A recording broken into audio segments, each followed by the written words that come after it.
Bom dia, boa tarde, boa noite, beleza?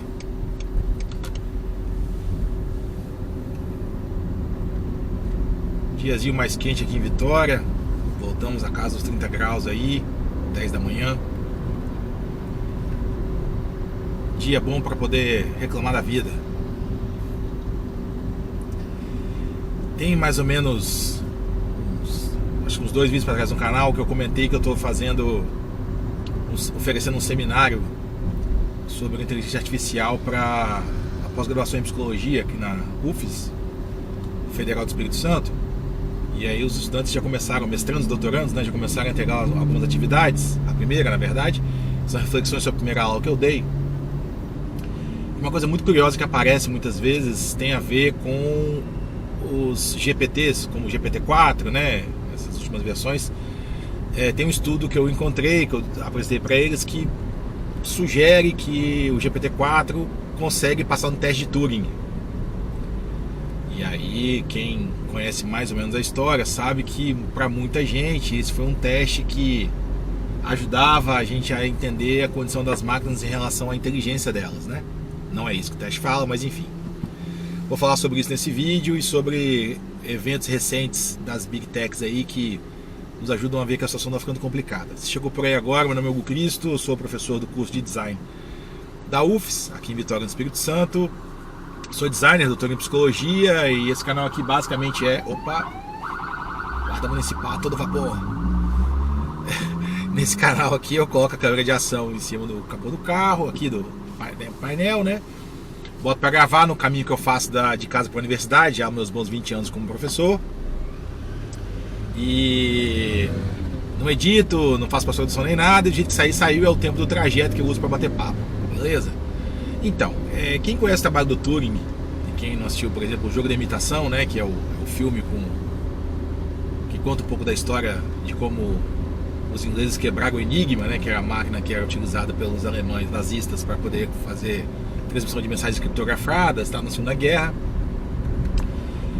O filme tem esse título porque o que o Turing propõe no artigo dele dos anos 50, 1950 exatamente, o artigo foi publicado, era como se fosse um teste para você tentar responder uma pergunta que está no universo da indagação que a gente pode fazer sobre se as máquinas podem pensar. O Turing não estava exatamente interessado nisso, ele fala assim que essa pergunta até não tem muito sentido, e ele tenta qualificar um pouco o problema, ampliar a discussão um pouco, e ele parte de um pressuposto de que os seres humanos são capazes de, dada uma situação em que há um juiz avaliando se 2 outras pessoas estão tentando enganar o juiz sobre o que a pessoa é, né? No caso ele dá um exemplo de um homem ou uma mulher, e o juiz, eles não podem se ver, não podem se tocar, não escuta a voz, nem nada, e só por comunicação, por exemplo, por texto escrito, né, tocando uma carta, por exemplo, bota no envelope, passa por uma fenda na parede, o juiz teria que avaliar se aquele indivíduo que está se comunicando é um homem ou uma mulher. E aí o que o juiz pode fazer são perguntas do tipo: qual que é a sua altura, qual é o seu peso, como é o, sei lá, coisas que você poderia perguntar. E inclusive um desses 2 que está sendo interrogados pode deliberadamente tentar dificultar o trabalho do juiz, né? Sem revelar de fato o que é, mas nas perguntas, respondendo as perguntas, tentar iludir o juiz para parecer ser uma coisa que não é, né? E aí quando ele explica esse teste que a gente chama de o jogo da imitação, você estabelece uma linha de base da performance dos seres humanos para que eles pudessem descobrir se a pessoa estava fingindo ou não e de fato identificar se é um homem ou se é uma mulher no teste. O que ele vai dizer é que se o desempenho do ser humano nesse teste, se ele for aproximadamente o mesmo num teste em que você troca ou um homem ou uma mulher por uma máquina, e você mantém as questões de não saber, não poder olhar para a pessoa, não escutar a voz dela, só se comunicar por um canal limitado, tipo texto, né? A gente teria que esperar que um ser humano fosse capaz de identificar se é uma máquina ou um ser humano, o juiz, né, identificar se o outro é uma máquina ou um ser humano, com esse mesmo desempenho. Então ele estabelece um critério, assim, que se nós temos essa capacidade de, na interação, identificar quem é o outro, a gente faria o mesmo com a máquina, e a máquina, quando ela conseguir se passar por esse outro, imitar esse outro, a gente já teria atingido um um estágio de desenvolvimento da tecnologia que essas máquinas passariam por um ser humano. Então não é muito menos uma pergunta sobre se as máquinas podem pensar ou não, são capazes de manifestar inteligência ou não, e mais se na interação com o outro você consegue ter um desempenho que lembra, né, a performance do ser humano, e que você poderia iludir um juiz sobre a sua, de fato, a sua constituição, se você é uma coisa natural ou artificial, por exemplo. Então você vê que não tem a ver com inteligência, tem a ver com parecer inteligente, não ser de fato inteligente, né? Beleza. E aí, o que a gente está experimentando com esse recente trabalho aí que fala sobre... Já fizeram várias vezes teste, tá? Ele é um pré-print, né? Um artigo que não foi submetido ainda e está nessa fase de como se fosse um estudo em desenvolvimento. Uma hora eles vão submeter a um periódico científico. Não foi avaliado por pares, né? Eles fizeram em 2000 com o GPT-3, não passou, aí de novo, agora fizeram com o GPT-4, ele passa. Essa pergunta para os meus estudantes da pós-graduação, mestrado, doutorado, eles vão se perguntar, mas então se ele passou no teste, ele então tem inteligência ali mesmo e tal? E a gente tem discutido isso assim, não, é uma questão do parecer inteligente, né? O interlocutor que está ali, o usuário da ferramenta tipo um GPT, ele é levado a atribuir inteligência para esse outro pelos sinais que ele dá, né? Ao interagir com esse juiz. Então é muito mais sobre parecer do que ser, de fato. Isso explica, por exemplo, pessoas têm utilizado, e aí lembrando que é uma pós-graduação em psicologia, né, GPTs como terapeutas, né? Então você tem uma conversa fluida ali, que tem uma semelhança ao que você teria com um terapeuta. Então as pessoas acham que é isso aí, né? Muito bem. As dificuldades que a gente enfrenta com essa questão, elas vão se aprofundando, porque a adoção da tecnologia não tem a ver com um avaliador técnico, um cientista dizendo, olha, isso não é inteligente, então não usem. Não é por aí. As pessoas vão interagir com aquelas tecnologias e fazer os seus julgamentos, e se elas sentirem que aquela interação ultrapassa um certo limiar que aquela pessoa tem subjetivamente como critério de inteligência ou de uma conversa que é positiva, que traz benefícios, ela vai usar. Então, nós estamos nesse momento da discussão da disciplina. Na semana passada, a gente teve uma entrevista do Mark Zuckerberg, da Meta, né? Sobre os planos dele para poder eliminar o intermediário na produção de anúncios nas redes sociais. E aí você vou fazer o link agora com essa história que a gente está passando, né? Ele argumenta que com as ferramentas de geração de imagem, de texto, de segmentação de público, de você servir anúncios e tudo mais que essas redes têm, você não precisaria mais do trabalho do publicitário, por exemplo, que esse cara que vai lá, faz a segmentação, né, faz a redação publicitária e cria a peça pensando no público, e aí vai lá, contrata uma plataforma que serve os anúncios, né? E eu comentei outros vídeos para trás aqui dos primórdios disso lá atrás com um double click, por exemplo, na web. E ele disse que isso vai ajudar isso não é para os grandes, né? Porque a Coca-Cola vai continuar contratando uma big agência dessas para poder fazer a campanha global e tudo.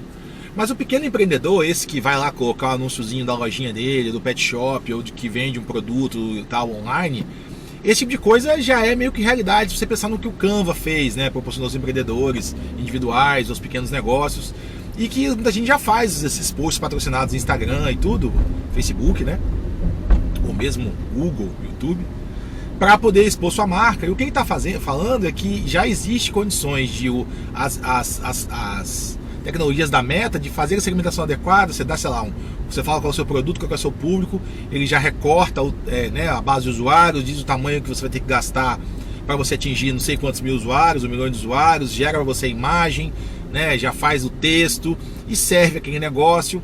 E tem toda uma discussão interessante aí de que você vai usar bots para poder fazer anúncios para bots verem, né? Porque já tem um monte de gente falando dessa teoria da internet morta aí, que a maior parte dos usuários que a gente tem nas redes são bots, não tem mais gente, né? Eu acho que, né, uma discussão sobre essa história de sermos a maioria bots ou não, ela é relevante, mas ela não vai segurar essa tecnologia a andar. O que eu estou querendo dizer com essa junção dessas duas coisas é quando você encontra com essa sensação que as pessoas têm de que as máquinas passam no teste de Turing, ou seja, elas numa situação de interação, elas conseguem parecer para aquele interlocutor ali que há uma uma inteligência de fundo, uma intencionalidade nas respostas. Quando você leva isso para o universo dos anúncios, por exemplo, da criação publicitária, isso é inevitável que vai acontecer. E aí eu estou inserindo nesse contexto também o trabalho dos designers, né, que são contratados bem ou mal a fazer, criar esses posts. Isso vai desaparecer também. E as pessoas dizem, mas ninguém vai gostar de anúncio feito por IA. Não é esse o ponto. O ponto é se eles se parecem com o que um publicitário faria, o que um designer faria. Um profissional de propaganda, por exemplo, ele vai lá fazer o planejamento todo e tal, e se com as tecnologias que fazem a segmentação, analisam os anúncios anteriores, daí eles geram o que deu certo, né, leva em consideração os analytics aí de clique, de exibição, os funis de venda e tudo, e consegue gerar uma coisa que atrai um usuário para a oferta de um produto ou de um serviço. A pessoa clica e você converte, quer dizer, faz uma venda, faz uma contratação. Isso, se for indistinguível do que seria feito por um publicitário, vai funcionar assim. Não está em jogo mais a história de que se foi um ser humano que fez ou não. Você vai ter aí uma performance que vai ultrapassar um limiar subjetivo das pessoas que veem um anúncio e dos contratantes, e se esse limiar for ultrapassado, acabou. Então, é claro que o teste de Turing não é a melhor forma de você avaliar se uma coisa é inteligente, né? Tem um cara muito interessante aí, que é um pesquisador das antigas, inclusive das IAs, desde o inverno da IA, que chama Gary Marcus. O Gary Marcus, ele é um cara que ele propôs um teste mais recentemente, né, que seria o teste de Turing do século 21, que eu carinhosamente chamo de teste de Marcos, né, porque é isso mesmo que tem que ser, ele propôs, que nos lembra o quanto que uma criança é muito mais inteligente, por exemplo, que uma máquina dessa, assim, que um GPT da vida. Que ele diz o seguinte: você colocar esses agentes para poder assistir televisão ou um vídeo no YouTube, ou livremente canais no YouTube à vontade, sem nenhum tipo de tarefa específica, ele assiste aquilo ali, e você faz uma pergunta que está relacionada a um aspecto que foi tratado no vídeo, mas não diretamente respondido por vídeo, e pede para ele falar sobre o assunto. Por exemplo, ele deixa um bot desse assistindo televisão o dia inteiro, e aí e ele vai ver notícia, né? Vai ver coisas falando sobre, sei lá, a guerra da Ucrânia, vai ouvir falar sobre coisas sobre política internacional, né? Essas coisas todas do Trump hoje. E aí você pode perguntar assim pro bot, para esse agente, né? Por que a Rússia invadiu a Crimeia? Esse tipo de coisa, para ser respondido por um estudante que está ali na educação básica, que está dando aula de história e geografia, e que vai ter que ligar os pontos, vai ter lido coisa no jornal, vai ter participado de discussões com os professores e tal, ele vai ter uma hipótese sobre o que isso aconteceu, que não tem a ver com um volume gigantesco de dados que foram treinados, e às vezes uma inferência que não tem relação nenhuma com o que ele viu, assim. Ele é uma pergunta que ela é sobre a intencionalidade do Putin, sacou? De ter invadido a Crimeia, assim. E aí você vai ter essa coisa acontecendo. Uma outra coisa que ele poderia perguntar, por exemplo, e ele, no teste ele usa a questão lá do... Caraca, eu sempre esqueço como é que é o nome daquela série, a Breaking Bad. Que tem uma coisa específica que acontece em Breaking Bad ali, que não está dita, mas que você assistindo, você infere o que aconteceu, né? Eu uso o exemplo para meus alunos da pós-graduação, assim, quem matou Odette Roitman e por quê? E aí você tem que fazer essa pergunta antes de aparecer o último capítulo lá do Vale Tudo, que todo mundo já estava conjecturando, né? Cada um tinha sua aposta, sua hipótese de por quê, quem tinha matado Odette Roitman e por quê.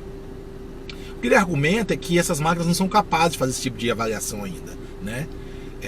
Vendo a novela, sem ver a morte, né? Sem ver o momento do assassinato, e aí você pergunta, você vai ter uma conjectura e tal. E ele diz que as máquinas são muito pobres de passar por isso ainda, né? E a gente poderia levar essa coisa para vários assuntos, assim, do tipo, questões que envolvem essa intencionalidade dos agentes e que uma questão que está implícita no contexto e tal.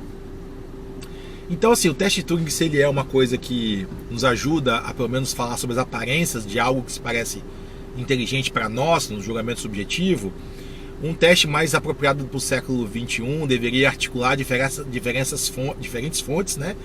E especialmente as coisas que não estão dadas pelas fontes, mas as triangulações, né, que as pessoas fazem. Tem uma ferramenta do Google que se chama Notebook LM, né, que muitos de vocês devem usar. E se não estão usando ainda, eu recomendo, que ela inverte um pouco a lógica do uso dos GPTs, porque você dá as fontes e você pede para ela poder ir fazendo análises sucessivas e combinando e articulando as fontes para fazer inferências. Eu imagino que esse tipo de ferramenta que você dá a fonte e que você orienta o processo de inclusão e de recortes, e é o raciocínio que a gente faz mesmo, né? Primeiro talvez mais indutivo ou eventualmente dedutivo a partir do que você leu, mas ao menos tem um momento de abdução ali que você traz a discussão para um outro plano, né? E não está limitado pelos dados. Então essa ferramenta se parece mais, eu acho, com uma coisa que chegaria ali, mas a gente tem uma série de outras histórias que limitam, né, a capacidade de um GPT da vida desse, mesmo com você dando as fontes, qualificando o treinamento, né, e tal, para o seu domínio específico, você vai ter dificuldades com isso. De qualquer maneira, eu acho que essa história do Zuckerberg fazer esse anúncio é uma primeira, uma luz vermelhazinha aí. Não que a gente já não estivesse vendo as coisas de criatividade ameaçada, design, publicidade e redação de texto, não é isso. É que é um proprietário de uma plataforma dizendo para a cadeia produtiva que ele está inserindo que ele está disposto a romper com a lógica estabelecida. Então, o problema da concentração dos meios, né, nesse caso das plataformas, que você vai ter aí Meta dono de um pedaço, Google dono do outro pedaço, né? E aí você vai ter o Elon Musk dono do outro pedaço. E esses caras, eles têm capacidade, com um movimento desse, de mudar a cadeia toda. E aí as pessoas, nesse momento a concentração das mídias ela fica muito forte, né? Esses oligarcas, a capacidade que eles têm de perturbar a cadeia inteira e gerar transformações por força é muito grande. E talvez isso de fato acontecer, como parece que o Zuckerberg está interessado em fazer, a gente vai experimentar talvez mudanças que elas são sistêmicas e que vão afetar uma série de atores de uma vez só. Imagina, produtoras de vídeo, agências de publicidade, o profissional de mídia. Essa galera já sofreu um bocado, né? Mesmo os designers visuais, né?